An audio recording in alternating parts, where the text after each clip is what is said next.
There was another incident that happened when there was a poor person. He was walking, he came across an ignorant disbeliever. This ignorant disbeliever, he rudely remarks and he says, I will never believe in Allah subhanahu wa ta'ala until I never see him.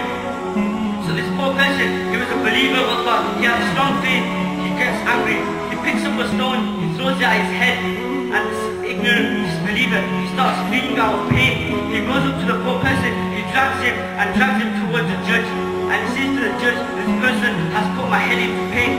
So this judge asks this person, what have you done to him?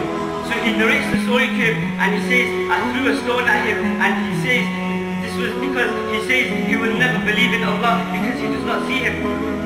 But I will never believe in this pain, just as he says that he will never believe in Allah because he cannot see him. I will never believe in this pain until I do not see this pain.